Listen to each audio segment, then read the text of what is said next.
Welcome back to the Runner on Air. I'm your host, Eric Dean, and today we have a very special guest joining us for this segment. Would you mind introducing yourself? Oh, thank you. This is President Lynnette Zelezny. It's just a real joy to be with you on this podcast. So happy to support our runner. Thank you. Katie, would you mind introducing yourself? After. Yes, hey everyone, my name is Katie Gorey. I'm a CSUB student and I'm a multimedia reporter for The Runner. My name is Sam Underwood. I'm the current editor-in-chief for The Runner. And as far as I know, this was something we planned last semester, but with time and deadlines and everything, we weren't able to get it. So thank you for following up this semester. Very happy to be here. Thank you for inviting me. My pleasure. It was Katie's idea from the get. Love you it. Want to start off, Katie? Sure. I just want to first say thank you again, Dr. You're Zelezny. so welcome, Katie. President Zelezny, really appreciate it. So we're starting the first beginning of a new semester, new academic year, and last year was your big arrival, your first year here. A lot of you had a lot of great events planned, a lot of things, initiatives, one of them being the RISE initiative. Yes. Now that we start the second year, we're starting this new beginning, what is the next step? Do you have a Yes, plan for the I campus? certainly do. Thanks so much for asking such a great question, Katie.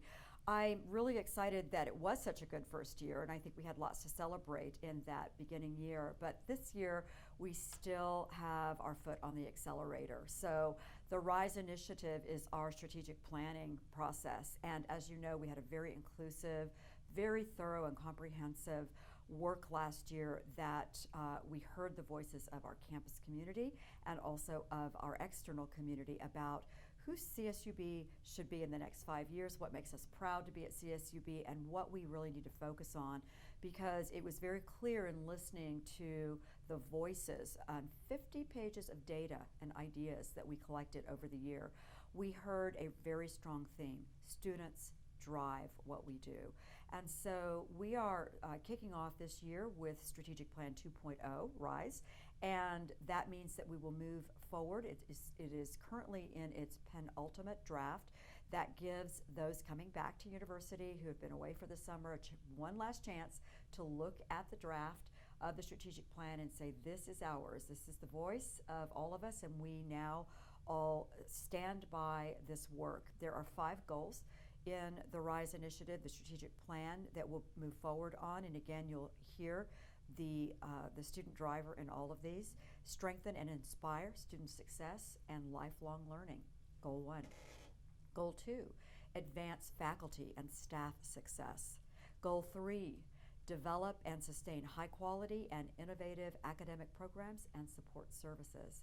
Goal 4, recognize and address regional needs in collaboration with our community. And Goal 5, diversify, enhance, and responsibly steward our campus resources. So what you will hear this year is that we will ratify the strategic plan. We have a forum tomorrow. I hope I'll see you there. The open forum is one in which I give you updates since I saw you from the summer break, and we have lots of things happening here at our campus, but we will also ask for one last round of feedback, one last opportunity, and then we will be ready to celebrate our strategic plan and move on into action.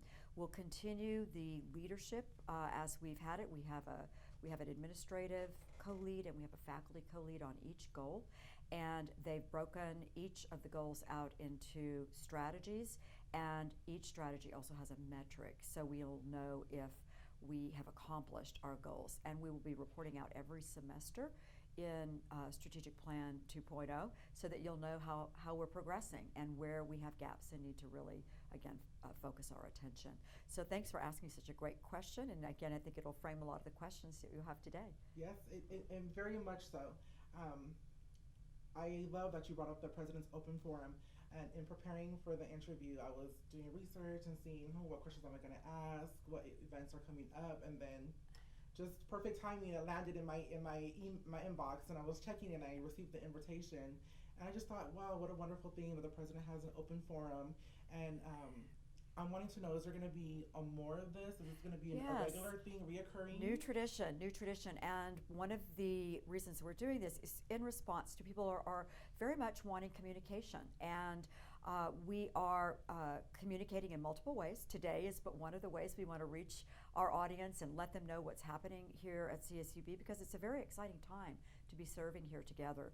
So expect to have an open forum every single semester. This will be just like Runner Walk and Talk that we had this morning. We'll be doing that also as a tradition as well every month. Wonderful. It's awesome. I actually caught the Provost Open Forum last week, and that was really interesting.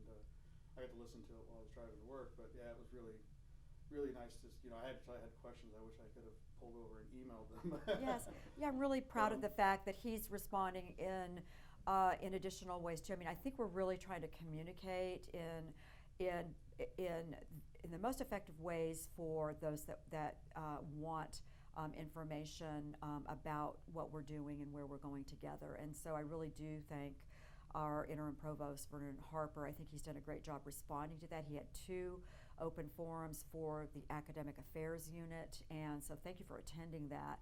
And he also sends out a newsletter, and so again, we're really focused on that communication piece. And for me, the open forum is so important, Katie, because I really prefer to have a dialogue.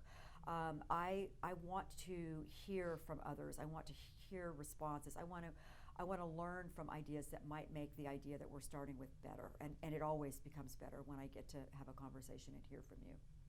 Wonderful. Does anyone, you have a question you want to might add or ask?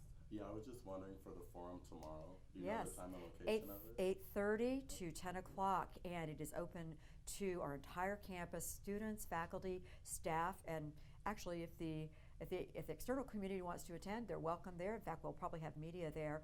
It is in the multipurpose room in the student union. So, and there will be refreshments there. So, do come. We have a lot of things to announce progress on. So, I think you will see that this will be a very energized year. Mm-hmm. Wonderful. Getting back to the Rise Initiative, it's such a big component, and it's the reach of it is very far on this campus. And in saying that, I know the Dreamer Center has been a big part to help, some of our students rise and become all that they can be and be the best that they can be. Where are we with the Dream Center, and what are the hopes there? Yes, I'm so glad that you brought that up, because that's one of the pride points from last year. Last year when I came aboard, we brought together a group of campus leaders and community leaders, Dolores Huerta, as well as Andres Chavez, who's an alum of CSUB and grandson of Cesar Chavez, as well as other important community members. And we call it our Latino Council. And that council was the one that accelerated the work in moving forward in making sure that CSUB became a campus that was giving services to our Dreamer students. So our Dreamer Resource Center, and that name came from our students, will be in the Magic Building, and we are now just in the final stages of hiring our director. I think you're going to be really pleased. We had great applicants for this role, and we will have a ribbon cutting and a celebration of the Dreamer Resource Center. The very first Latino Council, which will be happening this coming month, we will be touring the Dreamer Center. So we look forward to serving students in new ways, giving them resources. One of the things that will also be happening in that center is that it will also allow for legal services. So there will be monthly legal services for students and their families that will be provided. So again, we are number 2 in energy, but that's only oil. And when you think about also our alternative energy, solar, wind, we are players in the world. So this is an amazing county. I also love the culture of this county. I chose to come to this county. This is where I wanted to be. I've been in the Central Valley as a professional all of my life, just because I love the people in the Central Valley. Very salt of the earth. They're very brave and courageous. And coming to Bakersfield, it has only underscored how special the Central Valley is. So to hear the culture of country western music here, and the struggles that people had to overcome to become famous game changers in music is really something I'm very, very proud of. So this is a place that is on the rise. And I see it everywhere we're at, but it's because of the people and their fortitude and their bravery to be themselves. And so as we move forward as a metropolitan university, I think we'll more fully embrace the diversity of what it means to be a metropolitan university and engage students in so many ways. Really what I'm hoping is that I hope students like you, Katie, who is everywhere on campus, I hope that students will find a role here at the university. Here you're in media, but you're also in other leadership organizations, and that's why we run into each other quite often. And I hope that your modeling that will help other students realize, okay, this is how I feel a part of a university and get a full collegiate experience. And that's what CSUB has to offer as a metropolitan university. Wonderful, well said. Another thing that students do have, I hear concerns with, or I hear different rumblings, that comes up time and time again is student housing. Yes. I know there was some concerns brought up last semester regarding student housing. How do you hope to remedy that, or is there any kind of plans, or you have Yes. in motion, or ideas that might Yes. help fix that situation? Really listening to students. So, we got a lot of feedback last year about price. So price point was reduced for student housing. We were at about a 63% capacity last year for housing. And again, housing is another best practice, particularly for freshmen that are coming from the rural communities, because they need to land on campus, find work here, get immersed in leadership and other high impact practices. So this year we have an 85% capacity, and we will be at 100% capacity. So we're messaging better about what is in the residence halls. It's not just a place to study and find yourself after a day of classes, but it's a place where there will be cultural activities. We'll be providing new tutoring services and academic programs over in the residence halls, and we're also really working on our food, which is, I think it'd always be a continual conversation with students and with faculty and staff, frankly, as well. So we're really listening. We're trying to move forward. There is a proposal, and we've spoken last week. I was out in the rural community speaking with all superintendents that are outside a 30-mile radius from CSUB, where students are driving in, driving back. Well, that's not really providing them with the best possible collegiate experience. So we'll be moving forward for freshmen for a mandatory housing in the residence halls. Now, do want to be really clear, we do know that won't be 100% of all students will be able to do that. We will be working really hard behind the scenes to try to provide the full financial package. So their financial aid will pay for their housing if they are in that category. And we also understand that for cultural, family, or other reasons, some students might not be able to take advantage of that opportunity. But it's been a great conversation with the rural superintendents. I will say that in Delano, we know we'll just have to go one student at a time, and we're fine with that. But we want to start the messaging that we feel so strongly about having a place for freshmen to really get that full university experience. That we'll put aside a room and a place for them in the university residence halls for them to come and to begin their collegiate career here, and then for those that want that opportunity, it'll be available to them. For those that want the exception, we have a plan in place and a committee that will review those, and it's quite generous indeed. It was great. I was at McFarland. I thought McFarland was going to have a parade for us with this idea.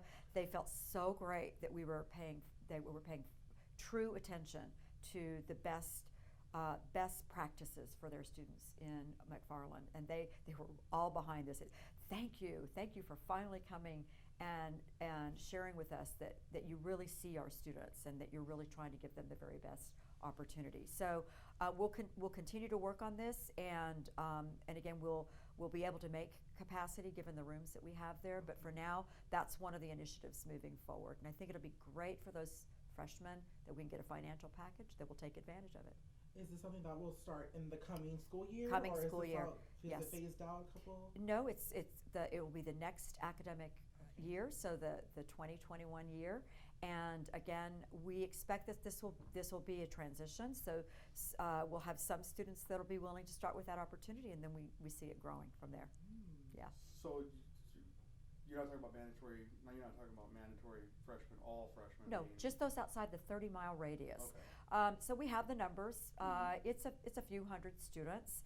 And one of the things that made us move forward with this is that it's a best practice. The CSU is moving towards this more and more, especially with freshmen. We see it also across the nation. The research is absolutely clear that the best way to retain a freshman is to make sure that they are in the residence halls and have wraparound services. But we do have a bit of a challenge with retention from freshman to sophomore, particularly in the rural communities. So we're hoping that this opportunity will make a difference for them. So there going to be any kind of exemptions for? I mean, they usually Big list, big long list. Okay. Yeah, big long list of exclusions. Right. That's why I went out to talk with the superintendents. I said, let me know if this list is fully going to cover what your students will need. And I said the most important one is the last one, other. Right. Right. So we totally get that. There's going to be unique exceptions, Right. and we're going to be very respectful of that. But we also want to start sending the message, and we hope to bring families to campus to see this is a really good opportunity, particularly if we can give you a financial package. Right. And we need parents to realize that it's the best thing for their freshmen to come here and to have that great experience. I like that. I'm actually a student that would be outside the 30-mile Yes. radius. I live in Delano and Yes. I commute to college.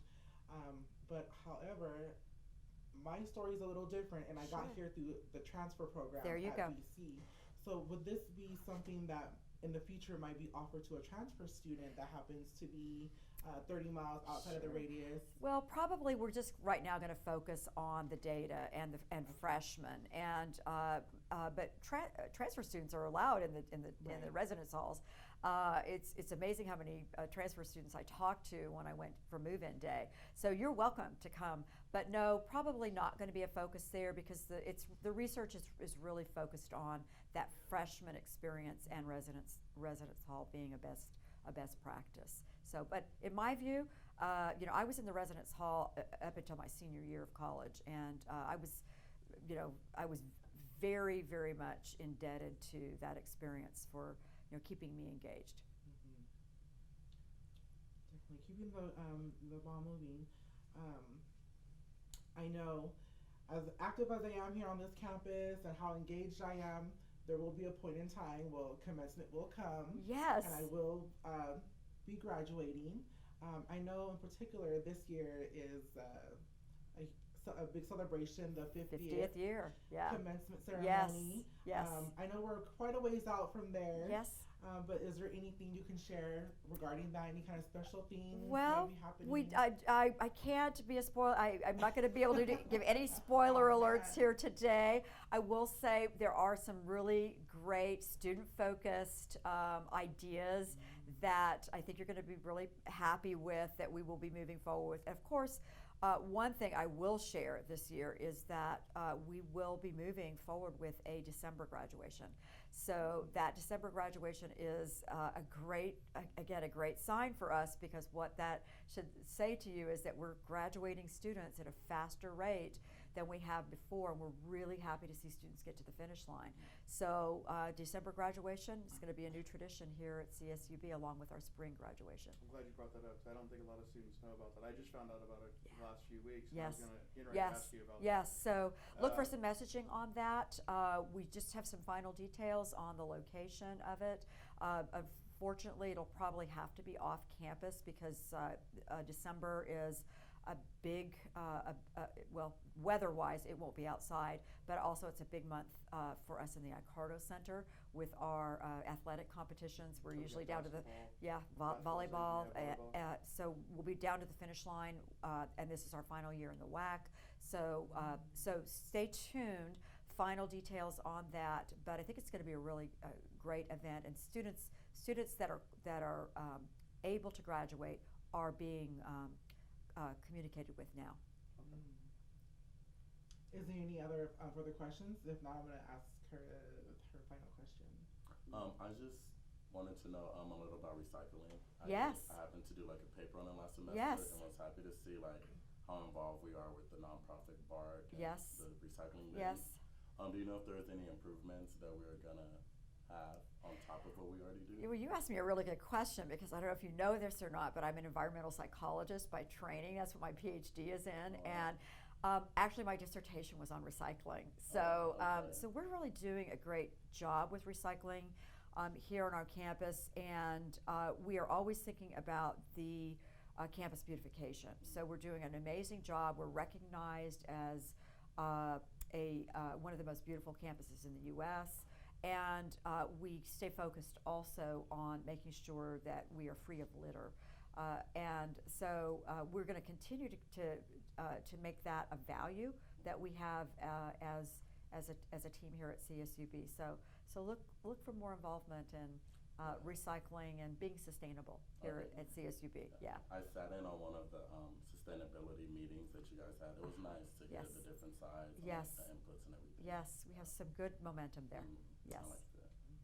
That's great. I just actually made the we thought about expanding maybe the a lot of the books that we use are not available in e format. Yes.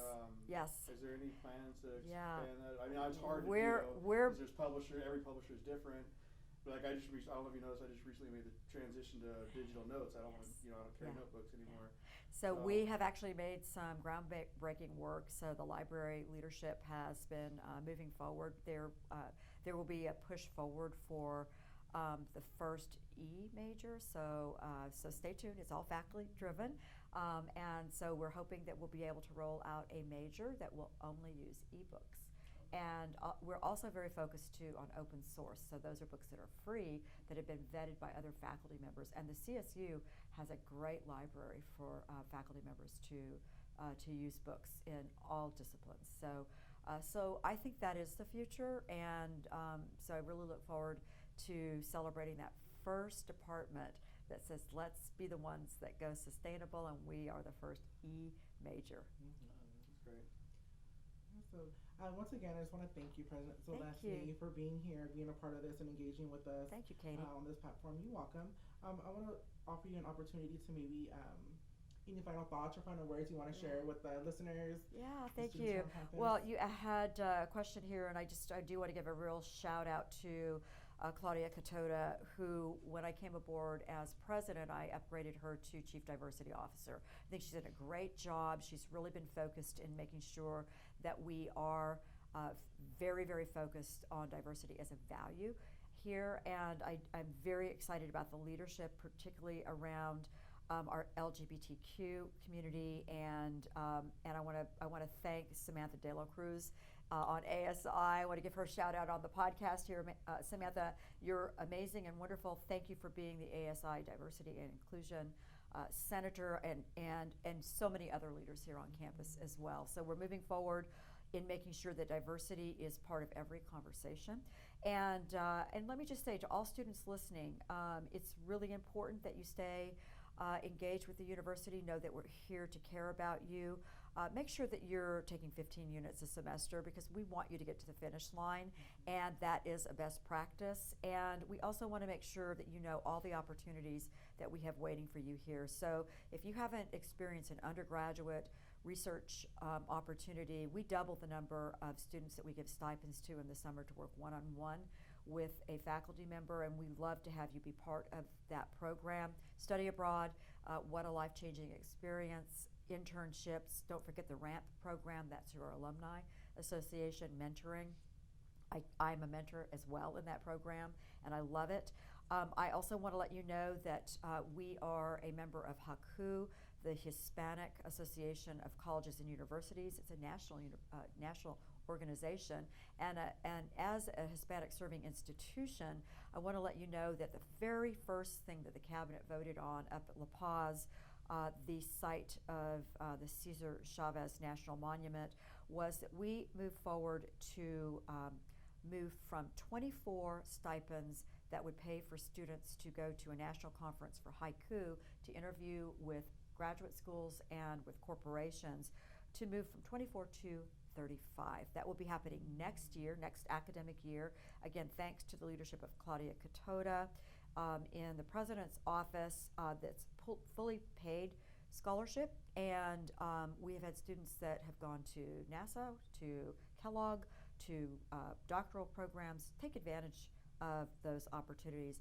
And we also hope that you'll know that we're investing in you because we hope that you'll invest in Kern County, and that we hope that you'll continue to serve in your professional career, in your civic duties here in Kern County, and in growing your family in Kern County. So, so it's such a pleasure to serve here at CSUB, and the thing that makes it so special are the students that we serve. Wonderful. Thank you, Dr. Zelezny. Thank you, Katie. Thank you very all. much. Thank you. Thank you. And that's all for today's segment. Just remember to go out, be positive, spread love, and go runners.